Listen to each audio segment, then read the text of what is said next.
Couldn't have asked for a better start for my UCL Fantasy 2023-2024 campaign. I made 85 points with 90% of my players returning. So my captain for day 1 was Holland. I switched it to Bellingham for day 2, who did score in the 90th minute after the 90th minute and also got the player of the match, taking his points tally to 22. I made the right choice with Sane. He did score a goal and also that was from outside the box, which gives him one extra point, and also he was the player of the match for his fixture, and which he returned with 11 points. Then Alvarez again was my star performer. It was a choice between going for him or Foden. In midfield, I went with Alvarez and he scored twice in that Man City comeback against Zvezda. He didn't get the player of the match, Rodri did, but 11 points are just great. Then in the back line, Di Lorenzo, again I was gonna captain him for day 2. He did get a score but didn't keep a clean sheet, but he also had good ball recoveries, 4 to be exact. So his tally for match day 1 went to 9. And then it was Rom who was my deadline day transfer. I brought in Rom in place of Di Marco and changed Vlasic to Ter Stegen.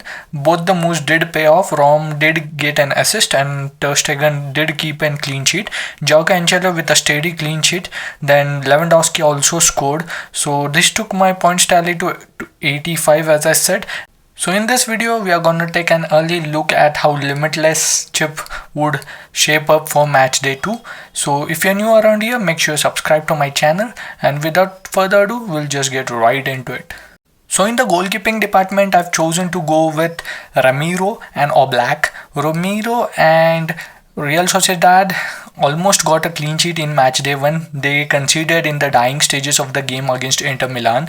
They will be coming up against Salzburg away, who did manage to score in match day 1, but I expect Real Sociedad to be solid at the back like they were against Inter Milan, and that's why I'm going with Ramiro. Then I've gone with Oblak for match day 2, as Atletico Madrid again conceded in the dying stages against Lazio. Their goalkeeper Provedel scored from a corner kick, and they are coming up against Feyenoord, who are scoring for fun in their domestic league. They also got their first win in the Champions League of this campaign against Celtic, which was a home game, but this is an away game, which means it is a home game for Atletico Madrid, and I fully back Atletico Madrid to keep a clean sheet here.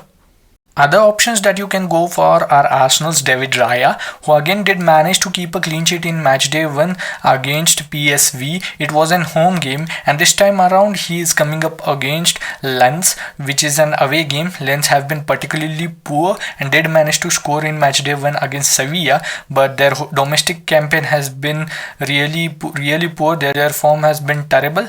So I believe Raya too can keep a clean sheet here, but I've gone with Ramiro and Oblak. So I really fancy fullbacks or centre backs in my defense. That's why I'm going with Davis, Di Marco, Hernandez, Molina and Joao Cancelo. So I know Davis didn't manage to get any attacking return or keep a clean sheet in the first match day against Man United, which was an home game. They did concede 3 times and Davis only got 1 point, but this is Copenhagen and it is an away game, so I believe he can keep a clean sheet and also give some attacking returns. He's a definite buy in on Limitless. Then I've gone with Di Marco, who was benched in match day 1, but I do believe this Benfica fixture is a tougher one. It's a home game and I could have gone with Dumfries or Pavard or Darmian, but 3 of them play on the right side of the defense. They can play as a right wing backs, that is full backs, or as a right center backs too, so there is bound to be rotation there, so we might not be sure who starts. So there's not that much rotation risk on the left side. Even though Di Marco was benched in match day 1, I still think he's in contention to start in match day 2, so I have chosen to go with him. Then is Hernandez, who did keep a clean sheet in match day 1 against Newcastle, and he could have got attacking returns too, as AC Milan were really good against Newcastle United. Their attacking threat was clearly evident. They will be coming up against Dortmund, who didn't really perform that great against PSG. This time around, they are at home against AC Milan, but still I think Hernandez can get attacking returns.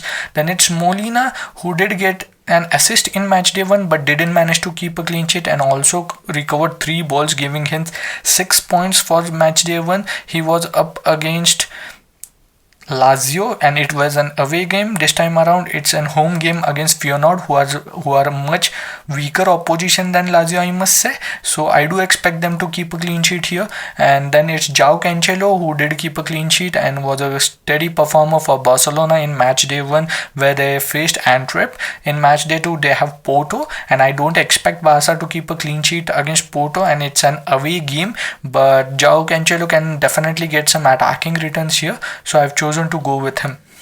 So in my midfield, I've gone with 3 player of the matches for matchday 1 in their respective games. I've gone with Bellingham, Saka, Odegaard, then it's Sane and Doku. So Bellingham will be coming up against Napoli and it's an away game. Napoli haven't looked that great in the domestic campaign and in the Champions League either. They won against Braga 2-1, and Real Madrid's attack hasn't been that great. They have won every single game this season, but it hasn't been a vintage Real Madrid performance. They haven't scored, that is, they haven't blown off their opposition, but I still think that Bellingham is their star performer, is their talisman, and I think going with him makes sense, and he's also probably most owned player in this game. Then I've gone with Sane, who was player of the match in matchday 1, as I said, who did score a goal from outside the box, which gives an extra point, and Copenhagen will just be there for the taking, so that's just why he's a no-brainer. Then Saka and Odegaard did get an assist and a goal in matchday 1 each. Odegaard was named the player of the match. I am a bit concerned about Saka because his away performances, his away record is not that great in Premier League. So if he replicates that form in the Champions League, I do worry for him. But I think Odegaard is perfectly fine to go with. I think he again will get attacking returns, and Lens have been very poor this season, as I said earlier. So definitely going with Odegaard, but you can replace Saka with Rashford, who have Galatasaray at home, or even Bruno Fernandes, who is on pens and set piece duties. He also got an assist in matchday 1. So this is not the final team. Obviously, I'll be making a limitless draft coming days too. So right now I'm going with Saka and Odegaard. And Doku, I think, came on in 41st minute for Man City in against Zvezda and changed the game. He didn't manage to get any attacking returns, whereas Rodri, playing from centre midfield, did and was the player of the match. So it's a tough choice between their midfielders. I think Rodri will definitely start, and given the injuries they are having, I think Doku too will. So I think Leipzig will play a better attacking style of football than Zvezda. So there will be spaces behind their defense. So there will be more chance of Doku getting some attacking returns. That's why I've gone with him. So up front, it's Harry Kane and Erling Haaland. These two are going nowhere. I think Harry Kane will be the favorite captaincy choice for day 1 of matchday 2. He will be coming up against Copenhagen. I think he gets a hat-trick here. Then it's Erling Haaland against Leipzig, who they did manage to beat 7-1 in last year, but it was an home game for Man City, and in away game I think they driv. So if there's a warning to be given, there's this. Then I've gone with João Felix, who could be Lewandowski, who could be, I think, Rashford, who would also be Mbappe. But right now, given the form he's in and his performance in matchday 1, where he got an assist and also scored 2 goals, I think it's sensible to go for João Felix against Porto, and it's an away game. But as I said, it could be anyone from those 3. So that's it. This is my team. Do let me know, guys, what do you think of this in the comment section below, and if you're new around here, make sure you subscribe to my channel. And again, there will be another limitless draft in coming days before the deadline of matchday 2, and yeah, I'll see you in the next one. Good luck.